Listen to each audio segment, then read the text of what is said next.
एकं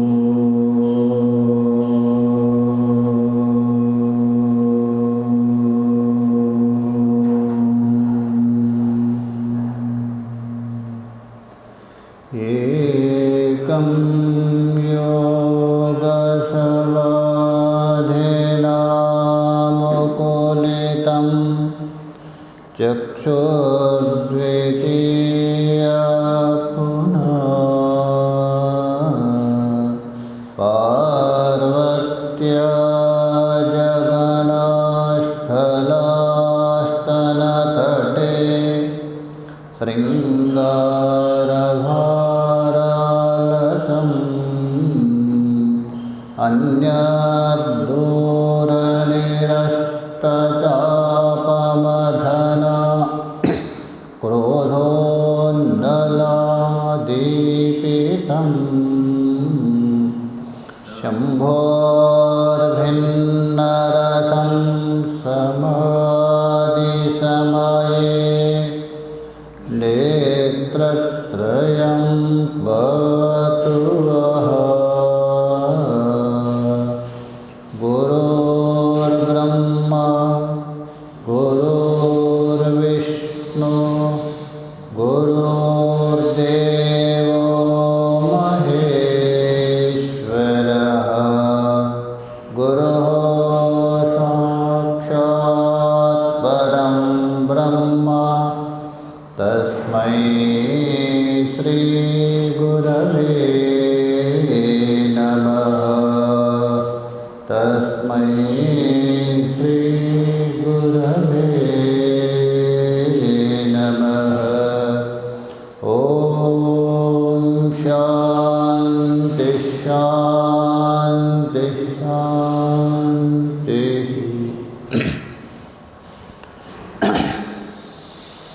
हम लोग योग सूत्र के जो तीसरा पाद है विभूति पाद, उस विभूति पाद को लेकर विचार कर रहे हैं। उसमें भी पीछे जो बता दिया था योग के 8 अंग, जो संप्रज्ञात समाधि है, सविकल्प समाधि है, उसका साधन 8 अंग बताया था। उसमें यम से लेकर प्रत्याहार तक पिछले साधन पाद में निरूपण किया था। अवशिष्ट जो बचे हुए 3 अंग हैं, कौन? धारण, ध्यान और समाधि। इस जो पाद में बता दिया उसको लेकर हम लोगों ने विचार किया था। धारण का लक्षण किया था किसी देश अथवा किसी वस्तु में चित्त को स्थापित करना, अथवा चित्त को बिल्कुल तदाकार रूप से लगाना, बिल्कुल एकाग्र रूप से। ये धारण बता दिया था। ये साधना की, ध्यान की प्रथम प्रक्रिया है। मन को लगाना पड़ता है, बिना लगावे नहीं हो सकता। यहाँ क्यों, पढ़ने के लिए भी लगाना पड़ता है, नहीं तो भाग जाएगा। उसके बाद ध्यान बता दिया। ध्यान का अर्थ क्या? प्रत्यय का एकतान था, प्रत्यय एकतान था,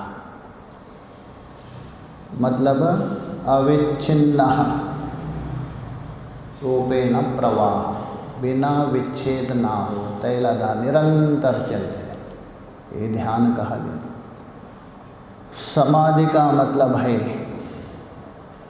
केवल ध्येय मात्र का ही भास हो रहे, और उस समय में ज्ञानात्म रूपी शून्य जैसा भान, केवल ध्येय मात्र रहेगा। जिसमें आप टिका है मन, बस उसी का ही भान होता है, ज्ञान आदि शून्य जैसा, इस समाधि का है। और तीनों को जहाँ एक ही आलम्बन, एक ही आश्रय में, मतलब जिस आश्रय में मन लगा दिया, जिस आलम्बन में आपने मन लगाया, धारण हो गया, और उसी आश्रय का निरंतर अविच्छिन्न रूपेण चिंतन हो रहे हैं, ये हो गया ध्यान। और चिंतन करते करते अपने को और ज्ञान को भूल करके केवल ज्ञेय रूप में ही रहना। उदाहरण के लिए मान लीजिए आपने मन भगवान शिव जी में लगा दिया, मन शिव जी में, ये हो गया धारणा। और जो धारणा करने के बाद आप अविच्छिन्न रूपेण विजातीय वृत्ति से रहित होकर निरंतर शिव जी का जो धारा चल रही,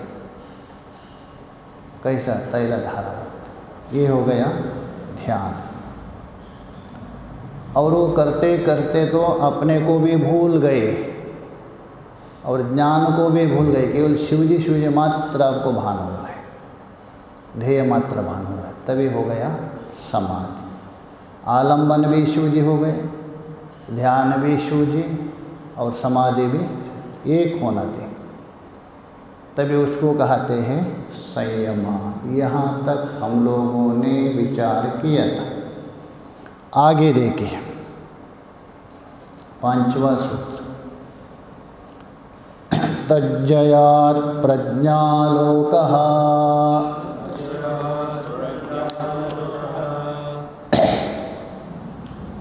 अब ये जो संयम की सिद्धि का फल बता रहे हैं, पीछे भी बताया था ना, अहिंसा और अहिंसा सिद्धि का फल। संयम की जो सिद्धि, जो संयम में सिद्धि प्राप्त करेंगे उसका फल है। जैसे अहिंसा में सिद्धि होने के बाद फल क्या बताया, तत्सन्निधो वैरत्याग बताया था। तो यहाँ फल बता रहे हैं, तज्जय बोल तो तस्याः जयात् तज्जया, षष्ठी समास। जब तस्य बोल तो कस्य, संयमस्य, उस संयम के जय से, संयम के जय बोल तो संयम को जीत लेना, धारण ध्यान समाधि उनका अत्यधिक अभ्यस्त होकर तदाकार होना, यही जीत जाना, और कोई जीतना नहीं। काले का मतलब धारण ध्यान समाधि की पराकाष्ठा, उसी का नाम है जीतना। तो तस्य जया, उस संयम के जीत लेने पर, प्रज्ञया आलोका, प्रज्ञया बोल तो समाधि तस्य योगिनः बुद्धि, अतः समाधि काल की बुद्धि का लेना है, केवल प्रज्ञा नहीं लेना। प्रज्ञा कहते हैं बुद्धि, किंतु यहाँ तो समाधि काल की बुद्धि का। आलोक का मतलब प्रकाश, भवती का अध्ययन कर दीजिए, दीप्तिर्भवती। तो कहने का मतलब जो संयम के ऊपर आपने विजय पा लिया, विजय का मतलब पारंगत, एक्सपर्ट हो गए, उसका फलस्वरूप क्या होगा, ये समाधि कालिक बुद्धि है, उसमें दीप्तिर्भवती, अत्यंत एक दीप्ति मतलब प्रकाश उत्पन्न होता है बुद्धि में। जब बुद्धि में प्रकाश उत्पन्न होने का मतलब क्या, कोई नया प्रकाश आता है, मतलब आपकी बुद्धि इतनी निर्मल होती है, पवित्र होती है, इतनी सूक्ष्म होती है, उसको ग्राह्य पदार्थ को ग्रहण करने योग्य बन जाना, यही बुद्धि में दीप्तिता, और कोई तेज नहीं है। मतलब संप्रज्ञात जो समाधि है अंगी है, संप्रज्ञात समाधि है, उसका ये साधन है ना, उस संप्रज्ञात समाधि में जाने में योग्य बन जाना, उसको ग्रहण करना, यही है। तो भाष्य में देखिए, तस्य सूत्र में है ना, तत् का अर्थ करे तस्य, षष्ठी समास है। जैसे तत्त्वमसि बोलते हैं ना, तत्त्वमसि, वैष्णव लोग बोलते हैं तस्य त्वमसि, ये भी अर्थ करते, उसके तुम, उस परमात्मा के तुम। तो इसलिए तस्य, तस्य मतलब संयमस्य, तस्य का अर्थ है संयम का, अर्थात संयम की जयात, जय का मतलब अभ्यासकृता स्थैर्य, जय का मतलब क्या है, अभ्यास करते करते एक स्थिरता को प्राप्त होना, अथवा अभ्यास की पराकाष्ठा, यही क्या है, जय, और कोई जय नहीं। तो समाधि प्रज्ञया, ऊपर प्रज्ञा आ गए ना सूत्र में, उसी का अर्थ कर रहे हैं, लौकिक प्रज्ञा नहीं लेना, समाधि प्रज्ञया। समाधि प्रज्ञा मतलब समाधि संस्कृत बुद्धि, समाधि संस्कृत बुद्धि का मतलब समाधि के संस्कार से संस्कृत हुई बुद्धि। समाधि का भी संस्कार पड़ता है ना, बुद्धि एक ऐसा चीज़ है, उसके सामने जैसा भी करे वो संस्कार उसमें पड़ जाता है। जैसा टेप है, टेप आपने बटन दबा दिया, उसके सामने जो भी बोल दीजिए रिकॉर्ड होता है क्या नहीं। गाना गा रहे वो भी रिकॉर्ड होगा, गाली दे रहे वो भी रिकॉर्ड हो जाएगा, हंस रहे वो भी रिकॉर्ड होगा, रो रहे वो भी, वैसे ही बुद्धि भी। तो समाधि संस्कृत बुद्धि अथवा समाधि जन्य बुद्धि, तो ये समाधि प्रज्ञा का अर्थ हुआ। आलोक, आलोक बोलते तो प्रकाश, उसी का अर्थ है दीप्तिर्भवति, प्रकाश उसमें होती है, अर्थात समाज जन्य बुद्धि है वो प्रकाश युक्त होती। प्रकाश का मतलब ये नहीं प्रकाश, यहाँ प्रकाश का मतलब निर्मलता, प्रकाश हम बोलते निर्मल्यता। बुद्धि इतनी निर्मल होती है, इतनी निर्मल होती है, किससे, तज्जयात, उस संयम के विजय पाने से। और वो ये स्थिति है ना, क्रमशः ही संपन्न, एकाएक नहीं होती। जैसा वस्त्रों को है जिसमें ज़्यादा गंदगी पड़ी है वस्त्र, आप जैसा जैसा सफाई करते जाएंगे वैसा वैसा वस्त्र क्या होगा, निर्मल होते हैं। वैसे ही हाँ, जैसा जैसा आप क्रम बढ़ाते जाएंगे संयम का, बुद्धि में निर्मलता भी, प्रकाश भी आते हैं, क्रम से हो जाएगा। तो ये बोल रहे हैं जैसा जैसा आप करेंगे वैसा वैसा बढ़ते जाएंगे। तो ये बोले दीप्तिर्भवति, यथा यथा, उसको स्पष्ट कर रहा है, यथा यतः संयमः, जैसा जैसा, संयम बोल तो धारण, ध्यान और समाधि तीनों का, जैसा जैसा आपने संयम किया, तीनों का अभ्यास किया, स्थिरपद भवति, अर्थात वो सुस्थिर हो जाता है, अथवा बिल्कुल स्थिर हो जाता है आपका मन। स्थिरपद मतलब सुस्थिर, अथवा ठीक से अभ्यास होता जाता है। शुरू शुरू में अभ्यास क्या होता है आपका, वो लड़खड़ाता है थोड़ा। चलते समय देखिए आप, बच्चे चलता है ना शुरू में कितना बार गिरता है, धीरे धीरे अभ्यास हो गया एकदम अनायासेन, वैसे ही यहाँ साधना। तो स्थिरपद मतलब सुस्थिर होता है अथवा ठीक से अभ्यास होता है। पहले आपको प्रयत्न करना पड़ता है,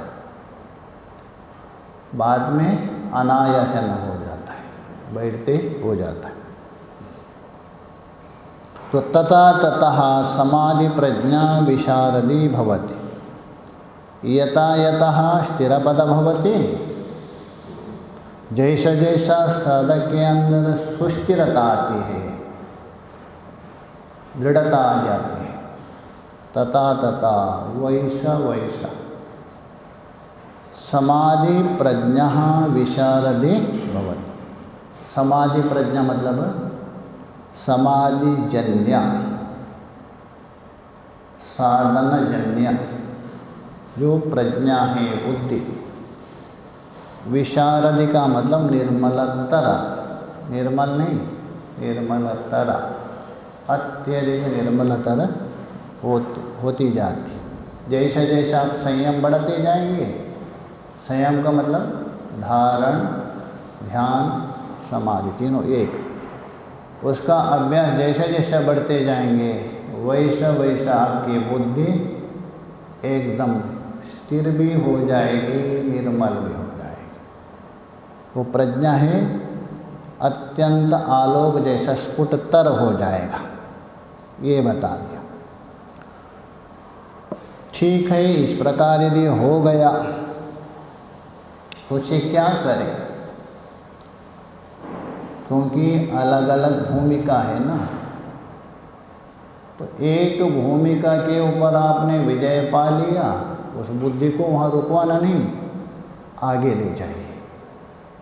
और उसके ऊपर विजय पाने के बाद उसे आगे ले जाना। जैसा कोई बच्चा है, पहले पढ़ने में बहुत तेज है, मान लीजिए 5वीं अथवा दूसरे क्लास में बहुत तेज है। तेज है तो क्या दूसरे में बैठेंगे वो, वहाँ से तीसरे में गए, वहाँ भी बड़ा तेज है चौथे में।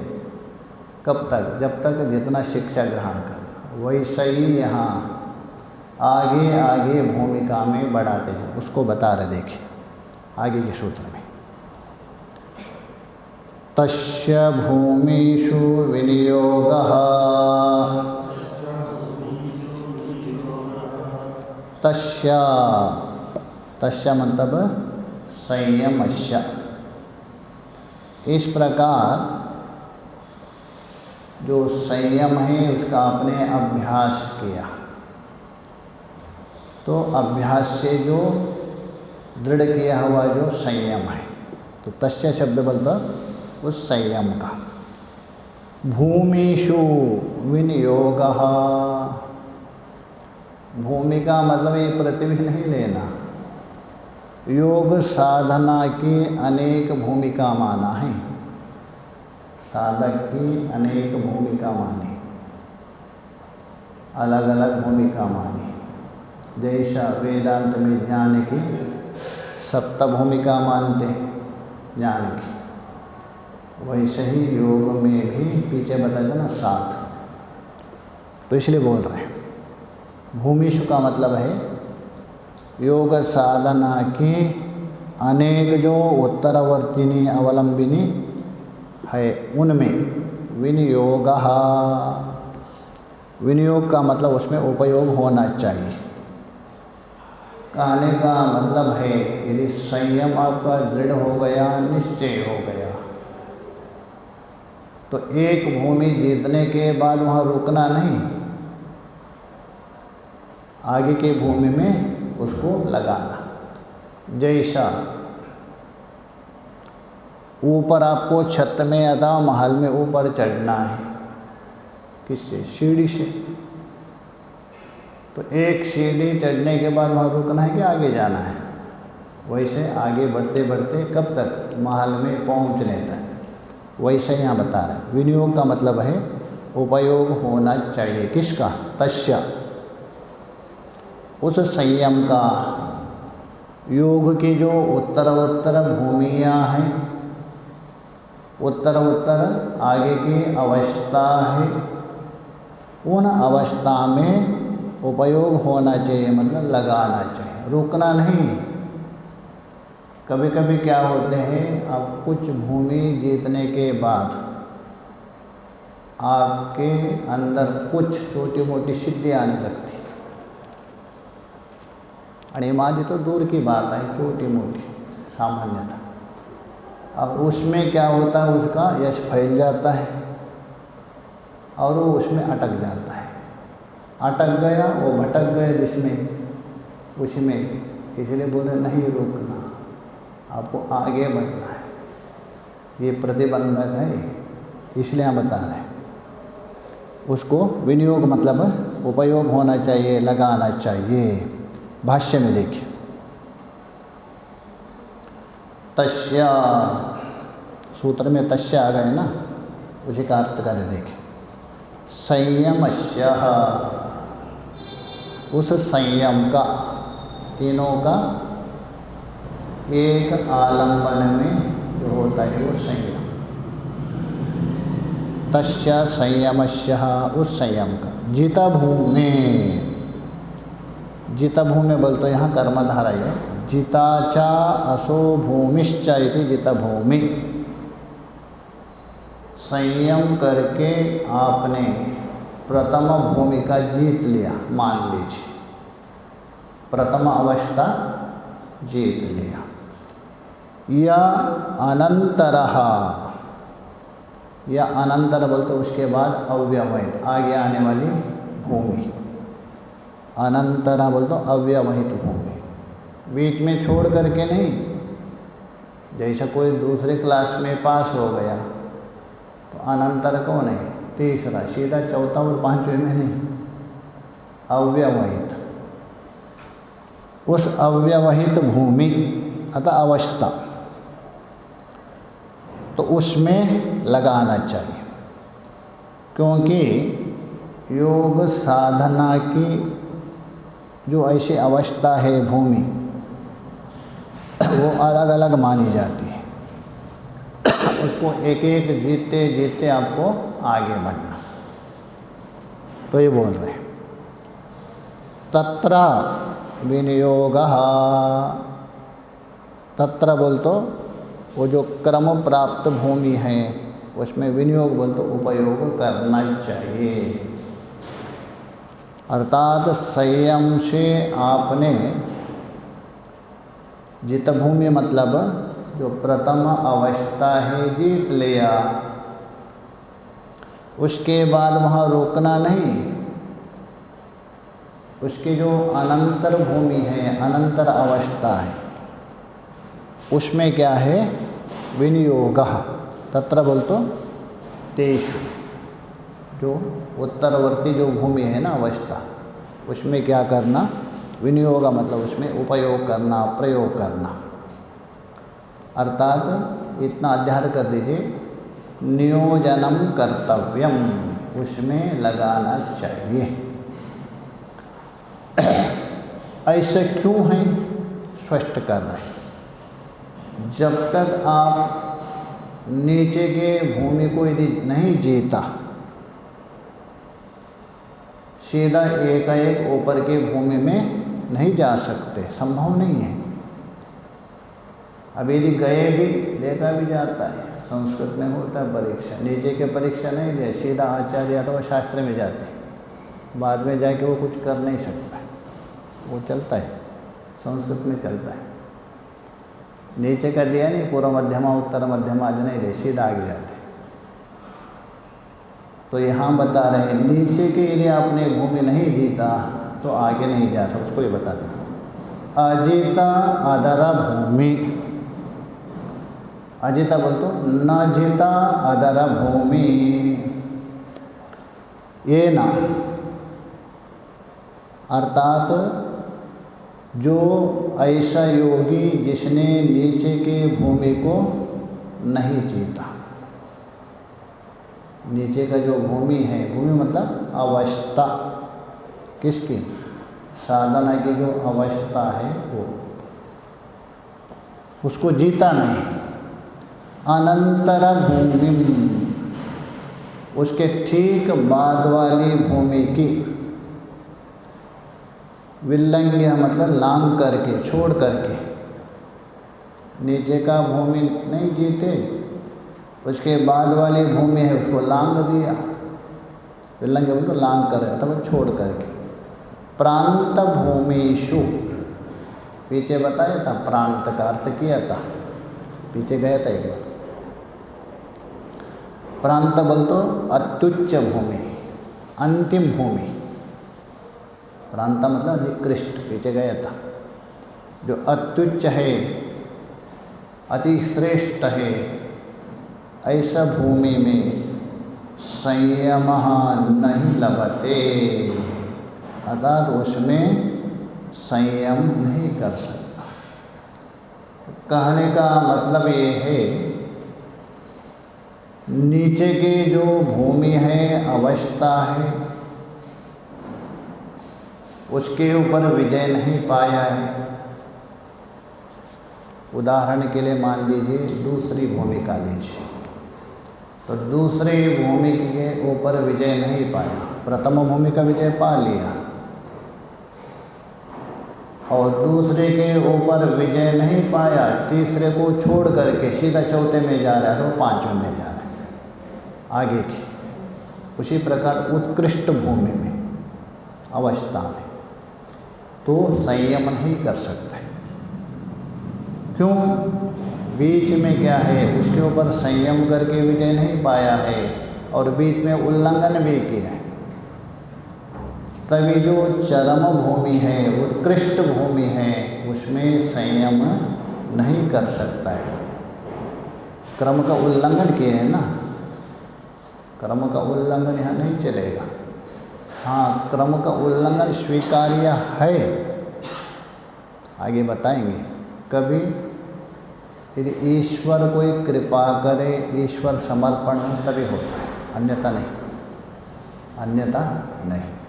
आगे बताएंगे। तो ये बता रहे हैं,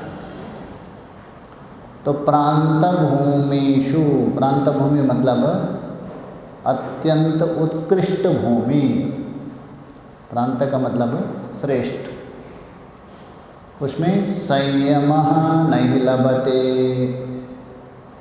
उसमें संयम नहीं कर सकता। तद अभावच्च, क्योंकि तद बोल तो तस्या संयमस्य अभावात्, श्रेष्ठी समास है, उस संयम के ना होने, नीचे के भूमि में, नीचे के अवस्था में संयम ना होने से, तो ये बोल रहे हैं तद अभावश्च तस्य, तस्य बोलते उस योगी को, कुतः प्रज्ञालोकः, अर्थात वो जो योगी है, उस योगी को प्रज्ञालोक मतलब पीछे बताया था, निर्मल बुद्धि, शुद्ध बुद्धि, पवित्र बुद्धि, अथवा संप्रज्ञात समाधि में प्रवेश होने वाली बुद्धि। ये जो बुद्धि कुता बोल तो कैसा प्राप्त होगी? संभव नहीं, क्योंकि नीचे की जो अवस्था है, भूमि है, उनके ऊपर विजय नहीं पाया है। कुतः प्रज्ञालोक। किंतु इस नियम का एक अपवाद भी है, ऐसा नहीं। अभी बताया ना, कर्म से जीतते जाएंगे तभी जाके क्या होता है? प्रज्ञालोक होता है, अन्यथा नहीं, ये बताया। किंतु इसका एक अपवाद भी है इस नियम का। जैसा लोक में भी देखिए, किसी वस्तु के लिए आप लाइन पकड़ दे, क्रम से जाना है।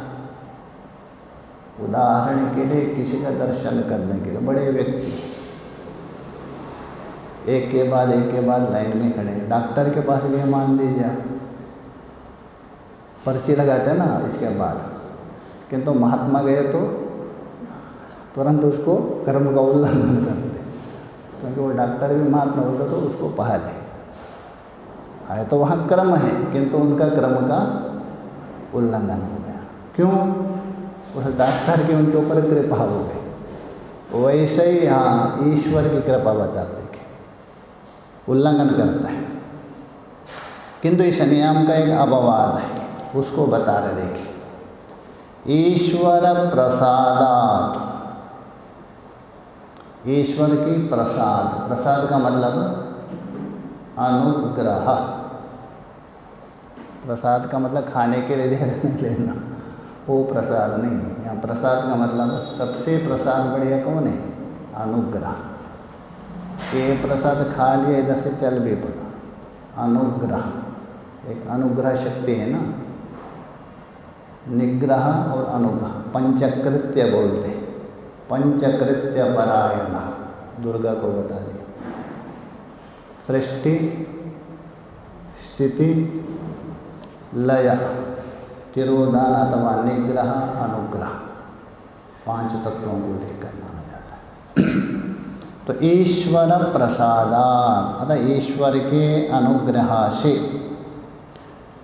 जितोत्तर भूमिकस्य च, उत्तरवर्तिनी भूमि को, अर्थात बिना संयम से, बिना उसमें संयम किए बिना, आगे की जो भूमि है ना उसमें संयम नहीं किया है, किंतु ईश्वर की कृपा हो गई तो प्रांत भूमि को प्राप्त कर सकता है। परंतु ईश्वर भी ऐसा कृपा नहीं करेंगे। ईश्वर प्रणिधानात्वा, ईश्वर में भी समर्पण होना। अन्यथा यदि ईश्वर करेंगे तो है ना, वो ईश्वर भी क्या है? पक्षपाती हो जाएगा आपका ईश्वर। तो इसलिए बोला जितोत्तर भूमिकस्य च, जो उत्तरवर्तिनी भूमिका को ऊपर से अध्यार कर दीजिए, बिना उसमें संयम किए ही जीत लेने वाले योगी वो जीत सकते हैं। कभी ईश्वर के कृपा होने से, ईश्वर के अनुग्रह से।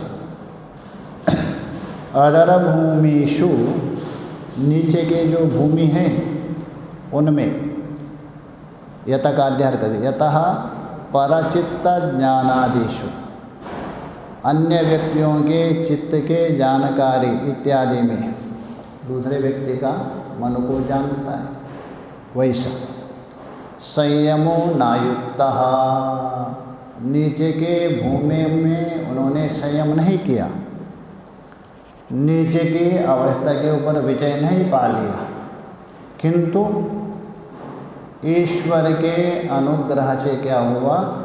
प्रांत भूमि में पहुंच गया। प्रांत मतलब उत्कृष्ट चरम भूमि में पहुंच सकता है। तो ये बता रहे,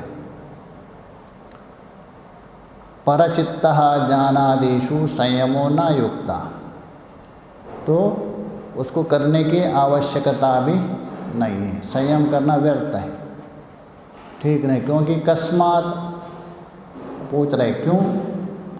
तदर्थस्य, तदर्थ बोलो तस्य अर्थस्य, उस प्रयोजन के, अत्यंत एव अवगतत्वात्, संयम से भिन्न उपाय। देखिए नीचे का भूमिका है, संयम के द्वारा जीतने के बाद एक एक को आप छोड़ देते हैं, पाले नहीं। जैसा दूसरा क्लास बच्चा छोड़ता कभी पास होने के बाद, तीसरे में जाता है, तीसरा क्लास कभी छोड़ता है? उसमें पास होने के, पास मतलब उसमें पारंगत है एक प्रकार से। तीसरे में जो भी विषय है उसमें पारंगत हो या ना हो, पास का मतलब यही है, उसमें आ जावे ना आ जावे, तात्पर्य उसका वही है। तीसरे क्लास में जो जो विषय है उसमें वो पारंगत है, तभी उसको छोड़ता है, पास हो गया। और चौथे में जाता है, और चौथे को छोड़ करके 5। अब यहाँ जो बता रहे वो जो तदर्थ बोल तो तस्य अर्थस्य, उस प्रयोजन की, अन्यता एव अवगतत्वात्। अन्यता मतलब संयम के बिना किससे प्राप्त हुआ? ईश्वर के अनुग्रह। इसलिए उन भूमियों में पारंगत होना अथवा जय होने की कोई आवश्यकता नहीं, वो कोई आवश्यकता नहीं, उनकी कृपा हो गई। हाँ क्या आसान है, पर तो ईश्वर को समर्पण होना पड़ेगा ना। हाँ आसान तो है ही है, इसलिए माना जाता है ना, जो भक्ति योग में जाते हैं ना, भक्ति योग में, तो उनकी भी कुंडलिनी जग जाते हैं। ऐसा नहीं, बिना कुंडलिनी जगे वो ईश्वर के साथ एक नहीं हो सकता। योगी प्राणायाम साधन के द्वारा जगाता है, और वो भक्ति वाला है ना, भक्ति के द्वारा ईश्वर अनुग्रह से जगाता है, उसके बिना संभव नहीं है। कुंडली जगेगा हाँ, तभी ईश्वर के साथ जग जाते, तभी तदाकार होगा ना वहाँ भी, किंतु भक्ति के द्वारा होता है। एकाग्रता वहाँ भी आवश्यकता है, तो इसीलिए बोल रहे हैं अन्यता एव अवगतम। अन्यता मतलब संयम से भिन्न अन्य उपाय कौन हुआ? ईश्वर के अनुग्रह। उस अनुग्रह से ही सिद्ध होने के कारण ईश्वर अनुग्रह से उपलक्षण गुरु अनुग्रह भी लेना, केवल ईश्वर नहीं, गुरु अनुग्रह से भी हो जाता। जैसा देखिए त्रोटकाचार्य को कुछ भी नहीं आता था, बाकी सब उनको उपहास करते थे, किंतु आचार्य जी की कृपा हो गई, बस त्रोटक छंद से विदिताखिल स्तुति करने लग गए। गुरु कृपा से भी हो सकते हैं, तो ये बता रहे हैं। तो उससे भी सिद्ध हो जाने के कारण उसके लिए नीचे के भूमिका के अनुसंधान अथवा विजय प्राप्त करने की आवश्यकता नहीं है, ईश्वर कृपा से हो गए। अस्य भूमे अनंतरा इयं भूमि, क्योंकि एक नियम है, इस भूमि के अनंतर ठीक बाद में दूसरी भूमि, प्रथम भूमि के बाद दूसरी भूमिका, दूसरे से तीसरी, तीसरे के बाद चौथा, एक क्रम होता है, उल्लंघन नहीं कर सकते। हाँ, ईश्वर अनुग्रह है वो अलग बात है। तो ये बोले अश्यः भूमे, इस भूमि बोल तो अवस्था के, अनंतरा इयं भूमि, ठीक बाद ये भूमि है, इत्यत्र मतलब इस विषय में योग एवं उपाध्याय। अच्छा, गुरु ने आपको बता दिया इस प्रकार आप साधना करो करके। हर समय में गुरु आपके पास में थोड़ा रहेंगे, आप साधना में लगे, तो साधना करते हुए आपको कैसा मालूम पड़ा मैं इस भूमि से अग्रिम भूमि में प्रवेश किया हूँ, तो दूसरे भूमिका से तीसरे में गया हूँ, आप कौन बताएंगे? तो यहाँ बता रहे योग ही आपको मार्गदर्शन देता है। उस समय जो योग है वही आपको गुरु बनता है। विचारकों ने ये भी विचार किया है, या तो आप जैसा जैसा साधना करेंगे, पहले भूमि जीतने के बाद आपके अंदर ही एक स्फुरित होता है, इस भूमि के ऊपर मैंने विजय पा लिया। आपका अंतरात्मा में जो योग है वही आपको मार्गदर्शन देता है, एक ऐसा माना है। यहाँ यही बता, अथवा स्वप्नावस्था आदि में आके आपको गुरु संकेत देते हैं, मतलब ये भूमिका आपकी पार हो गए, अग्रिम भूमिका में तुम प्रवेश कर, ये भी माना जाता है। इसलिए यहाँ बता रहे, देखिए इस भूमि के बाद ये भूमि है, इस भूमि के बाद ये भूमि है, उसमें स्वयं योग ही आपको मार्गदर्शन देंगे। तो ये बता रहे, पहले तो गुरु की आवश्यकता है आगे की भूमिका में, तो ये बता रहे हैं। इत्यत्र बोल तो इस विषय में, किस विषय में?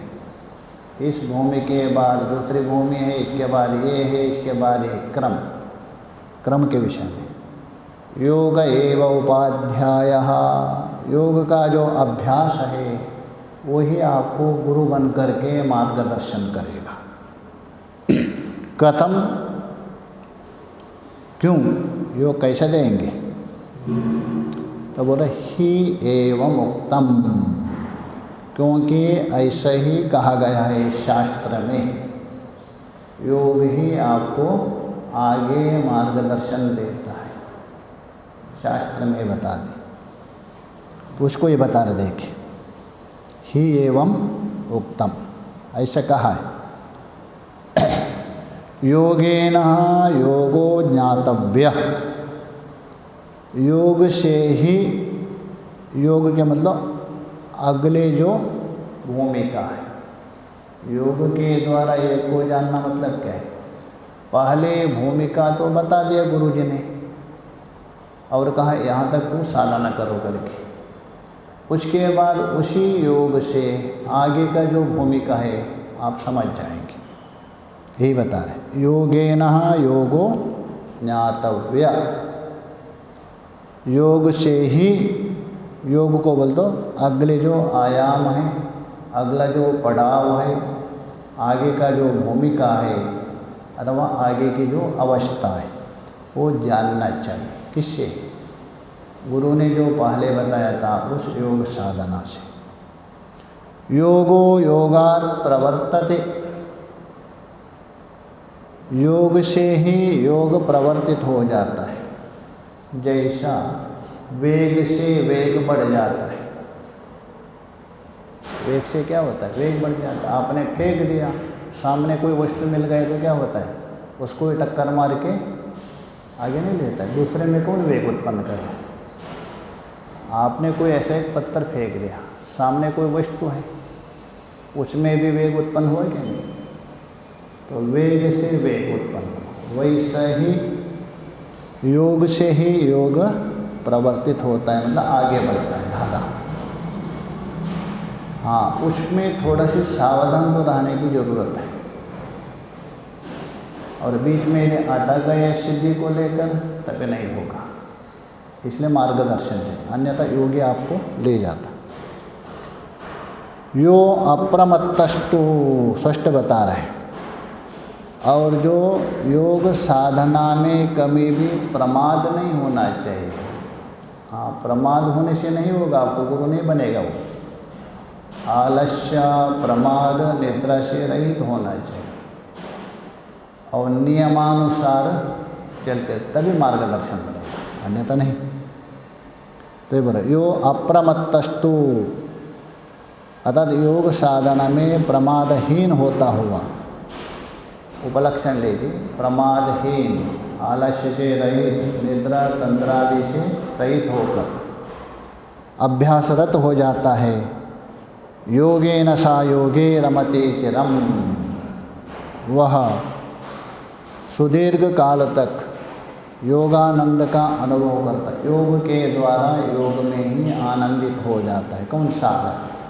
परंतु इतना विशेषण है, प्रमाद, आलस्य, निद्रा तंद्रादि से रहित निरंतर साधन लगे, वो योग ही आपको आगे बढ़ाएगा और योग के द्वारा योग के आनंद में डूबते जाएगा, उत्तर उत्तर आगे आगे आनंद बढ़ते जाएंगे ना। जैसे जैसा आप अपना स्वरूप के ओर जाएंगे वैसा वैसा आनंद क्या होता है? उत्कृष्टता हो जाता है। जैसे जैसा आप स्वरूप से दूर होते जाएंगे बाह्य पदार्थ में, वो आनंद क्या है? कुंठित हो जाता है, घट जाता है, दुख प्रदान होता है। तो यही बता रहे, योगेन सा योगे रमते चिरम, अर्थात योग के द्वारा ही लंबे समय तक उसमें आनंदित हो जाता है। तो यहाँ यद्यपि यहाँ भूमिका में नहीं बता रहे, तो पीछे योग के जो 8 अंग बता दिया था, यम से लेकर समाधि तक, तो 8 अंग होने पर तो 5 को अपने दूसरे पाद में रखा और धारण ध्यान समाधि को तीसरे पाद में रख दिया। इस प्रकार ये जो दोनों ने विभक्त अपने क्यों किया? 5 उस पाद में रख दिया और 3 इस पाद में रख दिया। तो ये कारण क्या है? इस प्रकार विभाजन करने में कारण क्या है? तो इस प्रकार जिज्ञासा होने पर, मैंने तो पहले ही बता दिया था, अभी सूत्रकार स्वयं समाधान कर रहे हैं। सूत्रकार ने तो नहीं किया था ना, ये तीनों को विभूति पाद में क्यों रख दिया और 5 को विभाजन करके साधन पाद में क्यों रखा, प्रत्याहार तक उसका समाधान कर रहे हैं।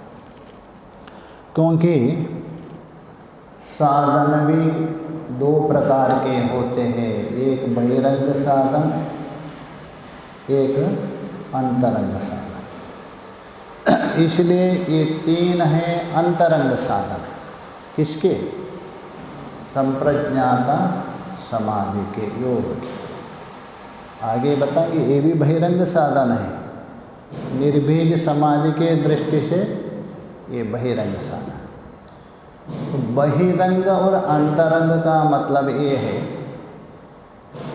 जो अव्यवहित पूर्व क्षण में विद्यमान हो, अव्यवहित पूर्व क्षण में विद्यमान हो वो अंतरंग। संप्रज्ञाता समाधि में आप प्रवेश करेंगे, उसके पूर्व अवस्था में कौन है? समाधि। ये संयम रहेगा। संयम बोलते धारण, ध्यान, समाधि।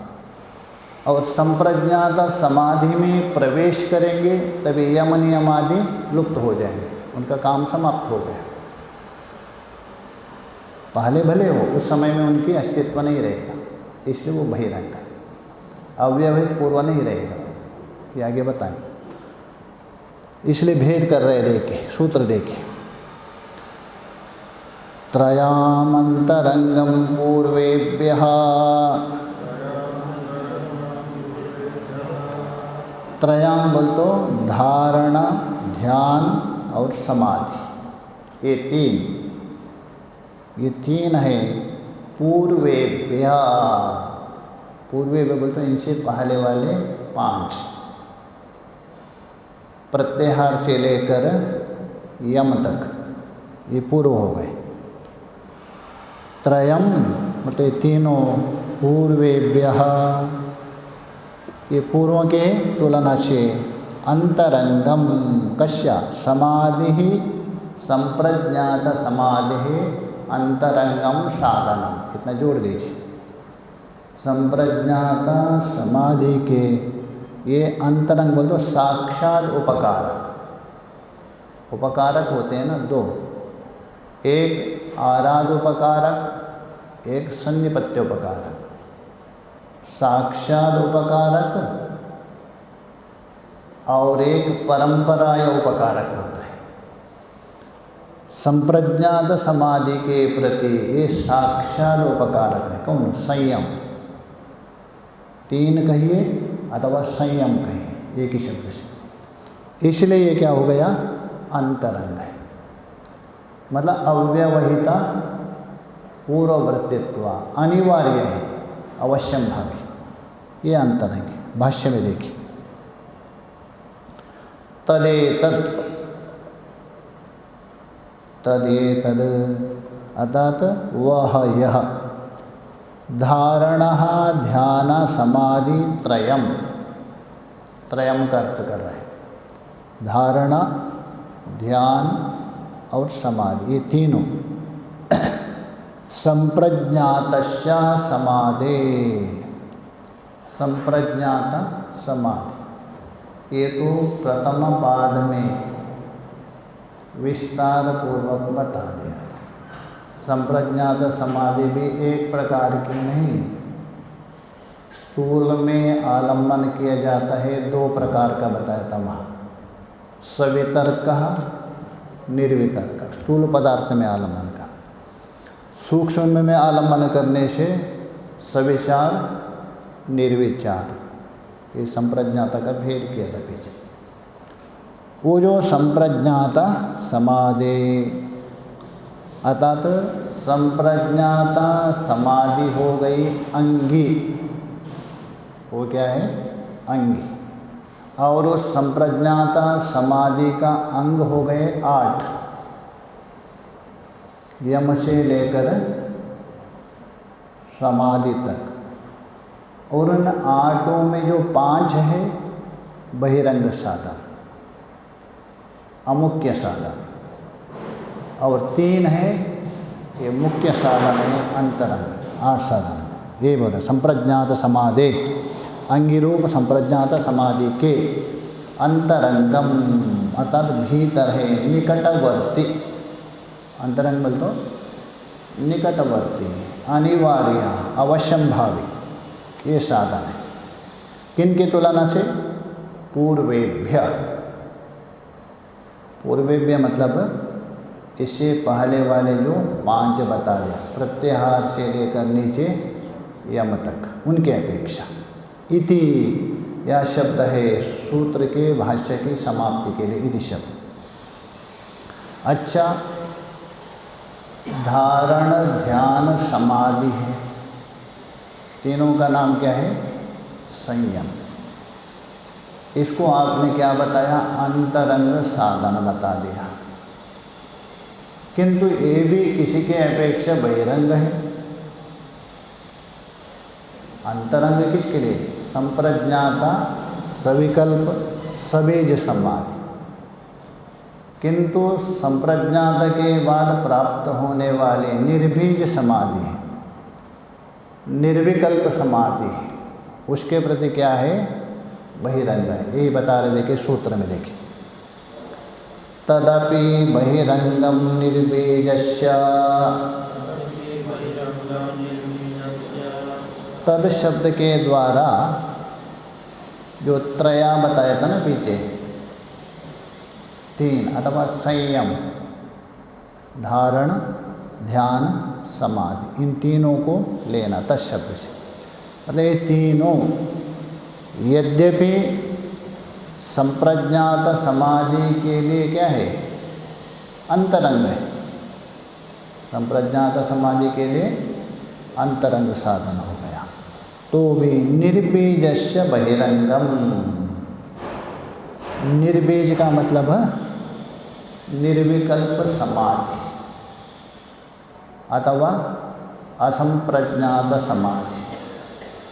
ये क्या? असंप्रज्ञात, निर्विकल्प, निर्बीज समाधि, उसके प्रति क्या है? वो भी बहिरंगम, ये बाहर रूप से अंग हो। अच्छा, निर्बीज समाधि का अंतरंग कौन होगा? सबीज समाधि। संप्रज्ञात समाधि है, वो असंप्रज्ञात के प्रति अंतरंग हो गया, और संप्रज्ञात के प्रति अंतरंग हो गया संयम, इसके प्रति बहिरंग होगा। भाष्य में देखिए, तदपि, तदपि का अर्थ कर रहे, देखिए तदपि का अर्थ है अंतरंग साधन त्रयम। ये जो अंतरंग साधना त्रया, समाधि के आंतरिक अंगभूत धारण, ध्यान, समाधि, इनका समुदाय। निर्बीजस्य योगस्य, निर्बीज मतलब बीज होते कौन? अविद्या, भेद। संप्रज्ञाता में भेद रहता है, ज्ञाता, ज्ञान, ध्येय, त्रिपुटी का भान होता है, क्योंकि बीज पड़ा है। और निर्विकल्प में बीज भी समाप्त होता है, तो इसलिए बोल रहे हैं निर्बीजस्यः, अतः निर्बीज नाम का योग। शब्दांतर से भी कहते हो निर्विकल्प समाधि अथवा असंप्रज्ञाता समाधि। वो जो असंप्रज्ञाता योग के प्रति बहिरंगम, बाहर के अंग है, अंतरंग नहीं है। मैंने कहा दिया था, अव्यवहित पूर्व क्षण में जो विद्यमान होता है वही अंतरंग बनेगा। इसलिए मोक्ष के प्रति साधन कौन माना? ज्ञान को, वो अव्यहित पूर्वक्षण। बाकी तो यम नियम आदि है, साधन चतुष्टय बहिरंग हो गया, श्रवण मनन आदि भी बहिरंग हो जाता। तो ये बोल दो बहिरंगम, अतः तो अंतरंग नहीं। कस्मात, क्यों?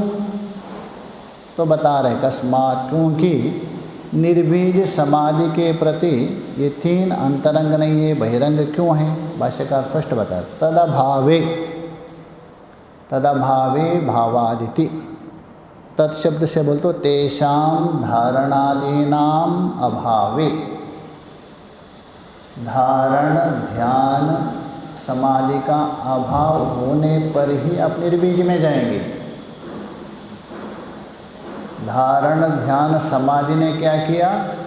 संप्रज्ञाता में पहुंचा दिया और इनका अभाव हो गया पूर्वक, तभी जाके आप निर्बीजन। जैसा आप 10वें क्लास में कभी जाएंगे, 9वें क्लास को अभाव करना पड़ेगा।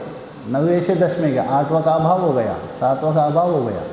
यदि 7वें में बैठे आप 10 में नहीं जा सकते। तो इसलिए बोला तद अभावे, बोल तो तेषाम धारणादीनाम अभावे, बोल तो अतिक्रमणे, उनका अतिक्रमण करने पर, अथवा निरोधे सति, उन धारणादि तीनों साधनों का निरुद्ध होने पर भावात निर्बीज समाधि हो सकती।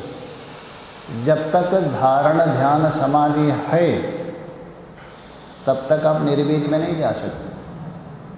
धारण ध्यान आदि अतिक्रमण किया, उसे संप्रज्ञात हो गया, तभी जाके निर्बीज। ये बोले तद अभावे भावा, तद बोल तो संयम, उनका अभाव होने पर, भावाद बोल तो निर्बीज समाधि के अस्तित्व का निर्बीज समाधि लग सकती। इसलिए ये बहिरंग है, क्योंकि निर्बीज समाधि के अव्यवहित पूर्व काल में उनका अभाव होता है, इसलिए बहिरंग हो गया।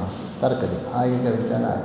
ओम पूर्णमदः पूर्णमिदं पूर्णात् पूर्णमुदच्यते पूर्णस्य पूर्णमादाय पूर्णमेवावशिष्यते।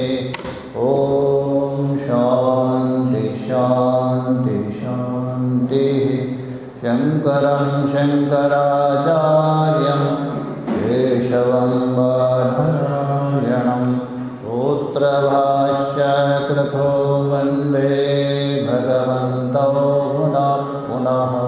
ईश्वरो गुरुरात्मेति मूर्तिभेदविभागिने व्योमवद्व्याप्तदेहाय दक्षिणामूर्तये नमः। ओम शांति शांति शांति।